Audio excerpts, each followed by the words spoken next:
السلام علیکم ورحمۃ اللہ وبرکاتہ۔ بسم اللہ الرحمن الرحیم۔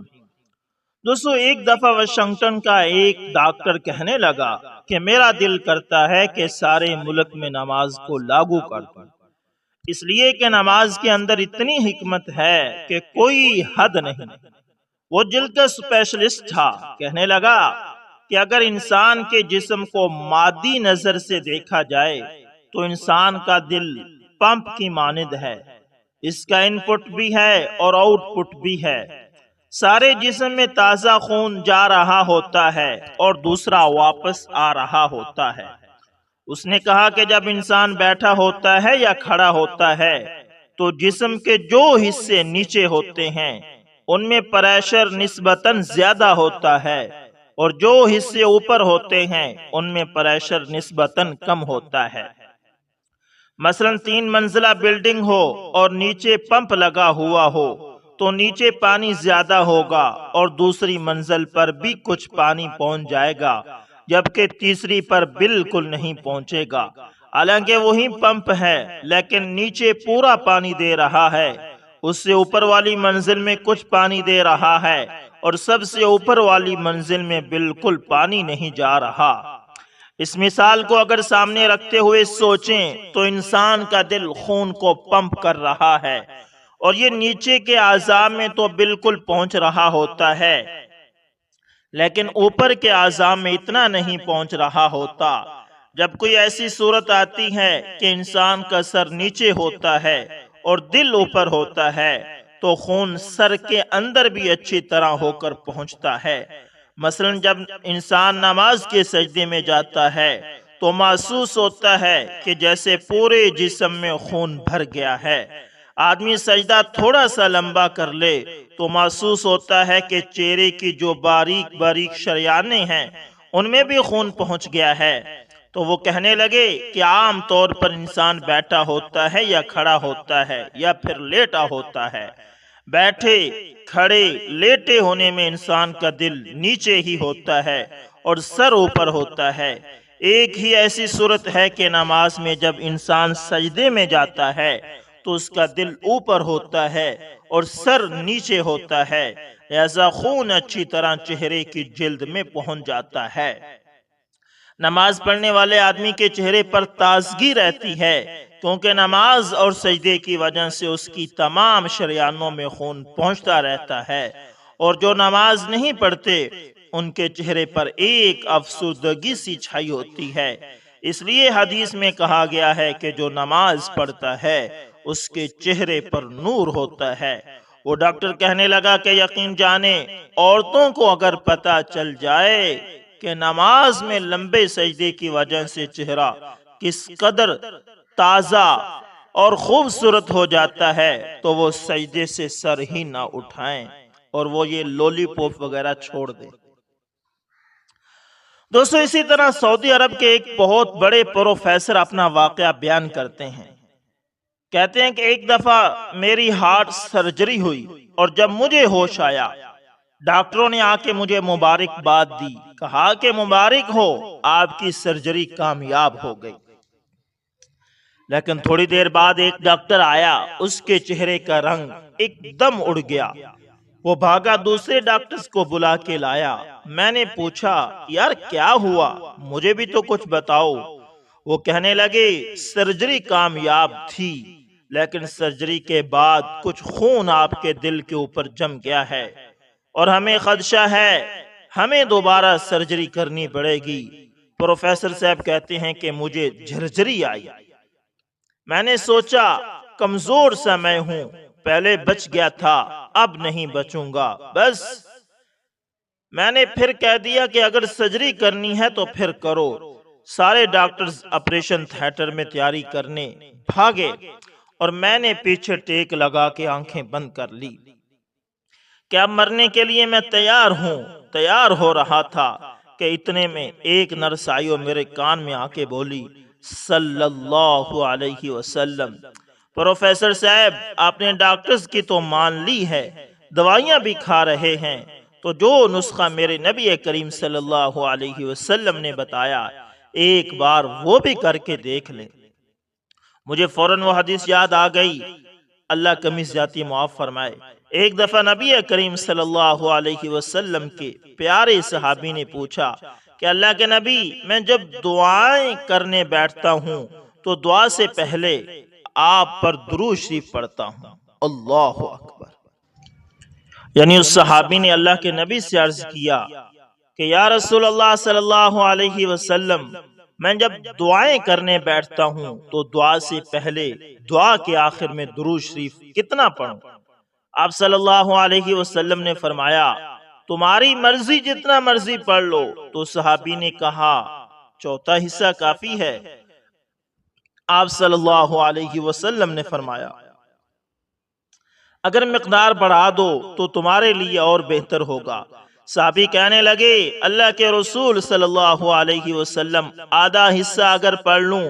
آپ صلی اللہ علیہ وسلم نے فرمایا اور بڑھا دو، تمہارے حق میں بہتر ہوگا۔ صحابی کہنے لگے اللہ کے رسول صلی اللہ علیہ وسلم، دو تہائی حصہ اگر درود پڑھوں؟ اللہ کے رسول صلی اللہ علیہ وسلم نے فرمایا اگر اور بڑھا دو تو تمہارے حق میں اور بہتر ہوگا۔ صحابی کہنے لگے اللہ کے رسول صلی اللہ علیہ وسلم، اگر میں درود شریف ہی پڑھ لوں سارا وقت؟ تو اللہ کے رسول صلی اللہ علیہ وسلم نے فرمایا میں گارنٹی دیتا ہوں کہ اللہ سارے گناہ بھی معاف فرمائے گا اور سارے دکھ بھی دور کرے گا۔ تو پروفیسر صاحب کہتے ہیں کہ میں نے ویسے ہی لیٹے لیٹے درود شریف پڑھنا شروع کر دیا۔ ڈاکٹر جب تیاری کر کے واپس آئے تو ڈاکٹر کی چیخ نکل گئی، اس کی چیخ سے میری آنکھیں کھل گئی۔ میں نے کہا ڈاکٹر صاحب کیا ہوا؟ سارے ڈاکٹرز کو جمع کر لیا اور مجھے مبارکباد دینے لگ گئے اور کہنے لگے ہم نے کچھ نہیں کیا، آپ بتائیے آپ نے ایسا کیا کیا کہ جو خون جمع ہوا تھا، سکرین پہ نظر آ رہا تھا، وہ سارا صاف ہو گیا، نیچے آ گیا۔ پھر میں نے بتایا کہ میں نے وہ کیا جو آمنہ کے لال نے اپنے پیارے صحابی کو بتایا تھا اور گارنٹی دی تھی کہ ہر غم اور ہر پریشانی سے نجات کے لیے صلی اللہ علیہ وسلم صلی اللہ علیہ وسلم صلی اللہ علیہ وسلم ہی کافی رہے گا۔ اللہ اکبر! تو دوستو آپ بھی اس ورد کو اپنا معمول بنا لیں، ہر پریشانی میں اس ورد کو کیا کریں۔ اللہ اکبر! دوستو اسی طرح جاوید چودھری صاحب کی ایک یادگار تحریر، ایک رلا دینے والی اور انتہائی سبق آموز واقعہ، یہ بھی سنتے جائیں۔ جاوید چودھری صاحب لکھتے ہیں کہ میرا ایک دوست راول پنڈی میں رہتا تھا۔ یہ دوست مجھ سے عمر میں سینئر بھی تھا، شادی شدہ بھی اور بال بچوں والا بھی۔ میں سردیوں کے دنوں میں اس سے ملاقات کے لیے راول پنڈی آ گیا۔ ہمارا پروگرام تھا کہ ہم دونوں چند دن راول پنڈی رہیں گے، اس کے بعد برف باری دیکھنے کے لیے مری چلے جائیں گے اور میں ایک ہفتہ گزار کر واپس بہاولپور آ جاؤں گا۔ میں 10 گھنٹے کے طویل سفر کے بعد شام کے وقت راول پنڈی پہنچا۔ شہر شدید سردی کی لپیٹ میں تھا۔ میں رکشہ لے کر دوست کے گھر پہنچ گیا۔ اس نے دروازے پر میرا استقبال کیا۔ میں گرم جوشی سے اس سے لپٹ گیا، وہ بھی مجھے گلے ملا، لیکن میں نے محسوس کیا کہ اس کے معانقے میں گرم جوشی نہیں۔ وہ مجھے اپنی بیٹھک میں لے گیا، اس نے چائے کا بندوبست کیا اور میرے سامنے بیٹھ گیا۔ میں اس سے بلا تھکان گفتگو کرتا رہا، مگر وہ گفتگو میں میرا ساتھ نہیں دے رہا تھا، وہ بات چیت کے دوران کھو جاتا تھا۔ میں اس کی غیر حاضر دماغی پر خاموش ہو جاتا تو اسے بڑی دیر تک میری چاپ کا اندازہ نہیں ہوتا۔ اس نے میرے سفر کے بارے میں بھی نہیں پوچھا۔ میرے لیے اس کا یہ ٹھنڈا رویہ پریشان کن تھا۔ میری پریشانی اس وقت مزید بڑھ گئی جب اس نے مجھ سے پوچھا آپ خیریت سے راول پنڈی آئے ہیں؟ میرے لیے اس کا سوال بم ثابت ہوا کیونکہ میں اس کی دعوت پر راول پنڈی آیا تھا۔ میں نے حیرت سے اس کی طرف دیکھا۔ اس نے دوسرا سوال پوچھا آپ کتنے دن راول پنڈی میں ہیں اور کہاں رہیں گے؟ میرے پریشانی کو انتہا کو چھونے لگی کیونکہ میں اس کے گھر ٹھہرنے کے لیے آیا تھا۔ میرا سامان تک اس کے ڈرنگ روم میں پڑا تھا۔ میں پریشانی کے عالم میں اسے دیکھتا رہا اور وہ کھوئے ہوئے انداز میں مجھے گھورتا رہا۔ مجھ سے کوئی بات نہ بن پائی تو میں نے جواب دیا، میں ویسے ہی ایک دن کے لیے راولپنڈی آیا ہوں، کل واپس چلا جاؤں گا اور ہوٹل میں رہوں گا۔ اس نے اس بات میں سر ہلایا اور نہایت روکھے انداز میں کہا، آپ اگر مزید ایک دن رک جائیں تو ہم کھانا اکٹھا کھائیں گے۔ میں نے غصے سے اس کی طرف دیکھا، چائے کا کپ میز پر رکھا، اپنا بیگ اٹھایا اور بیٹھک سے باہر نکل گیا۔ وہ اپنی کرسی پر بیٹھ کر مجھے جاتے ہوئے دیکھتا رہا۔ اس نے مجھے خدا حافظ تک کہنا مناسب نہ سمجھا۔ میں شدید غصے میں تھا۔ میں وہاں سے مری روڈ پر آیا، وہاں سستا سا ہوٹل لیا، نیند کی گولی کھائی اور گہری نیند سو گیا۔ میں اگلے دن بھاولپور واپس آ گیا، مگر مجھے دوست کے رویے نے اندر سے بری طرح توڑ دیا۔ میں اس شخص کو دنیا کا بدتمیز ترین، غیر مہذب ترین اور مطلبی سمجھنے لگا۔ میں اپنے آپ کو بے وقوف بھی سمجھتا تھا اور اس بے وقوفی پر اپنے اوپر لعن طعن بھی کرتا تھا۔ میں 2-2.5 سال تک اپنے ملنے والوں کو یہ واقعہ سناتا رہا اور لوگ مجھ سے ہمدردی اور اس شخص سے نفرت کرتے رہے۔ آپ بھی اگر اس صورتحال کا تجزیہ کریں تو آپ کو بھی مجھ سے ہمدردی اور اس شخص سے نفرت ہو جائے گی۔ میں طویل عرصے تک اپنے دل میں اس دوست کے خلاف نفرت پال کر پھرتا رہا، لیکن پھر اس نفرت کا ایک عجیب ڈراپ سین ہوا۔ میں یونیورسٹی سے فارغ ہو کر صحافت میں آ گیا اور ایک دن وہ دوست ہمارے ایک مشترکہ دوست کے ساتھ میرے دفتر آ گیا۔ میں اسے دیکھتے ہی غصے سے ابل پڑا، مگر وہ میرے گلے لگا اور نرم آواز میں بولا، آپ اپنے غصے کو چند منٹ کے لیے سائیڈ پر رکھ دو اور میری بات سن لو۔ اگر تم اس کے باوجود مجھے غلط سمجھو تو پھر تم اپنی نفرت کا سلسلہ جاری رکھ لینا۔ میں نے غصے سے اس کی طرف دیکھا۔ وہ بولا، میں اپنے والدین کا اکلوتا بیٹا ہوں، میری 6 بہنیں ہیں۔ والدین نے میری شادی 20 سال کی عمر میں کر دی۔ میرے والدین پوتا چاہتے تھے، لیکن شاید اللہ کو منظور نہیں تھا۔ میرے ہاں اوپر تلے 3 بیٹیاں پیدا ہو گئی، مگر میں مایوس نہ ہوا۔ میں اپنے والدین کی خواہش پوری کرنا چاہتا تھا۔ میں 25 سال کی عمر میں چوتھی بار باپ بن گیا۔ اللہ تعالیٰ نے مجھے اولاد نرینہ سے نوازا۔ میرا پورا خاندان خوش ہو گیا۔ میرا بیٹا خاندان بھر کی گود میں پل کر 2 سال کا ہوا، لیکن پھر اسے تیز بخار ہوا اور وہ میری گود میں بیٹھا بیٹھا فوت ہو گیا۔ میرے پورے خاندان کی جان نکل گئی۔ وہ خاموش ہوا اور میری طرف دیکھنے لگا۔ میرا غصہ ہمدردی میں بدلنے لگا۔ اس نے پوچھا، آپ جانتے ہیں وہ بچہ کس دن فوت ہوا تھا؟ میں خاموشی سے اس کی طرف دیکھتا رہا۔ وہ بولا، وہ بچہ عین اس وقت فوت ہوا جب آپ رکشے سے اپنا سامان اتار رہے تھے۔ میری کن پٹی میں آگ لگ گئی۔ اس نے گفتگو کا سلسلہ جاری رکھا۔ میرے پاس اس وقت 2 آپشن تھے۔ میں آپ کو اپنے دکھ میں شریک کر لیتا، آپ بھی ہمارے ساتھ سوگوار ہو جاتے اور آپ کی چھٹیاں خراب ہو جاتی۔ دوسرا، میں آپ سے یہ خبر چھپا لیتا، آپ کو ہوٹل جانے پر مجبور کر دیتا۔ آپ مجھ سے وقتی طور پر ناراض ہو جاتے، لیکن آپ کی چھٹیاں اور وقت برباد نہ ہوتا۔ میں دوسرے آپشن پر چلا گیا۔ میں نے اپنے خاندان سے کہا کہ میرا مہمان آیا ہے، آپ کے رونے کی آواز بیٹھک تک نہیں جانی چاہیے۔ میں اسے واپس بھجواتا ہوں اور ہم اس کے بعد اپنے عزیزوں اور رشتہ داروں کو اطلاع دیں گے۔ وہ رکا، اس نے لمبی سانس لی اور بولا، میں نے آپ کے لیے ان حالات میں چائے کیسے تیار کروائی، آپ اندازہ نہیں کر سکتے۔ میری بیوی، میری ماں اور میری بہنیں اندر منہ پر سرہانے رکھ کر رو رہی تھی اور میں آپ کے پاس بیٹھا تھا۔ میں بار بار اندر جا کر انہیں چپ کرانے کی کوشش بھی کر رہا تھا۔ میں اس وقت گہرے صدمے میں تھا، چنانچہ مجھے آپ کی باتیں سمجھ نہیں آ رہی تھی۔ آپ جب ناراض ہوئے اور آپ نے اپنا سامان اٹھایا تو میری ٹانگیں بے جان ہو گئیں۔ میں آپ کے ساتھ اٹھ کر باہر تک نہ جا سکا۔ میں کرسی پر بیٹھا رہا۔ آپ جو ہی گلی سے باہر نکلے، میرے اندر سے چیخ نکلی اور اس کے بعد میرے پورے خاندان نے ماتم شروع کر دیا۔ یہ گہرا صدمہ تھا۔ اس صدمے نے پہلے میری ماں کی جان لی اور اس کے چند ماہ بعد میرے والد بھی فوت ہو گئے، پھر میری بیوی بیمار ہو گئی اور میں پے در پے صدموں کا شکار ہوتا چلا گیا۔ میں اب ذرا سا سنبھلا ہوں تو میں اپنی پوزیشن کلیئر کرنے کے لیے آپ کے پاس آ گیا ہوں۔ وہ خاموش ہوا تو میری آنکھیں برسنے لگی۔ میں اس کے صبر، اس کی ہمت پر حیران تھا۔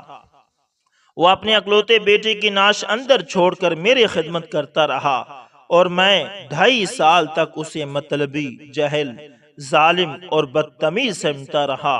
میں اس سے نفرت کرتا رہا۔ دوستو، ہم دوسروں کے بارے میں اتنی دیر میں رائے قائم کر لیتے ہیں کہ جتنی دیر میں مرغی کا انڈا بوائل بھی نہیں ہوتا۔ اللہ اکبر۔ واقعتاً دوستو یہ ایک بہت ہی اہم تحریر تھی۔ اللہ اکبر، اللہ اکبر۔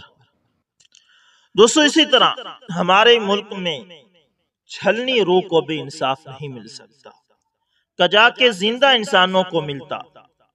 دوستو 1.5 ماہ پہلے جھنگ کے ایک علاقے میں شادی تھی۔ شادی گاؤں کے سب سے بڑے ذمہ دار، سیاسی طور پر مضبوط اور یورپ میں سیٹل خاندان کی شادی تھی۔ شادی پر لاکھوں روپے صرف ڈانسرز اور ناچنے والے گھوڑوں پر لٹائے گئے تھے۔ اسی گاؤں میں ایک نوجوان طلاق یافتہ عورت رہتی تھی جس کا کوئی والی وارث نہیں تھا۔ اس کے پاس 1 سال کی بیٹی تھی۔ کوئی مناسب روزگار نہیں تھا، بس لوگوں سے ملے صدقے خیرات پر ہی گزارا کر رہی تھی۔ شادی کے دنوں میں وہ بھی چودھری صاحب کی حویلی میں مصروف تھی۔ ولیمے کے بعد جب سب مہمان چلے گئے تھے تو غربت کے ہاتھوں مجبور ہو کر اس کے دل میں بھی لالچ پیدا ہو گیا۔ وہ اپنی بچی کو اٹھا کر جس راستے سے بارات گزری تھی اس راہ پر چل پڑی اور ارد گرد کھیتوں اور جھاڑیوں کو ٹٹول کر دیکھتی رہی کہ وہ نوٹ جو بارات پر پھینکے گئے تھے ان میں سے اگر کوئی پڑا ہے جس پر کسی اور کی نظر نہیں پڑی تو وہ میں اٹھا لوں۔ مگر شاید وہ بھول چکی تھی کہ اس ملک میں عورت تو ورثاء کے ہوتے ہوئے بھی قبر میں محفوظ نہیں، کہ جا کے تنہا نوجوان لڑکی وہ بھی ویران راہ میں کھیتوں کے بیچوں بیچ کیسے محفوظ رہ سکتی ہے۔ وہ جب گاؤں سے دور ویران جگہ پر پہنچی تو ایک درندہ صفت جوان صفدر کی نظر اس پر پڑ گئی۔ اس نے زبردستی عورت کی عزت پامال کر دی، یہاں تک کہ اس عورت نے اسے معصوم بچی کا واسطہ دیا، مگر اس ظالم انسان کے دل میں خوف خدا نہ جاگا۔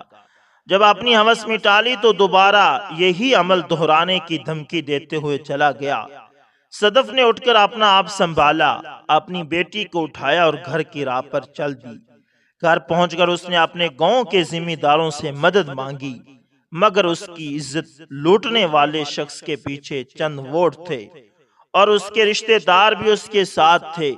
اس وجہ سے گاؤں کے لوگ اس کے ساتھ تھے، لہذا کسی نے بھی صدف کے سر پر ہاتھ نہ رکھا۔ مجبوراً اس نے قانون کا دروازہ کھٹکایا۔ قانون نے ہمیشہ کی طرح طاقتور کی داشتہ کا کردار ادا کیا۔ پولیس نے دوسری پارٹی سے لاکھوں روپے وصول کیے اور صدف کو ٹالتے ٹالتے اس کے میڈیکل کا وقت گزار دیا۔ اس کے بعد اس کو ذلیل کرنا شروع کر دیا، یہاں تک کہ آج 1.5 ماہ بعد صدف اپنی بچی سمیت خودکشی کر گئی۔ صدف نے اپنی بچی کی کلائی کاٹی تھی اور خون زیادہ بہ جانے کی وجہ سے اس معصوم کی موت ہوئی تھی۔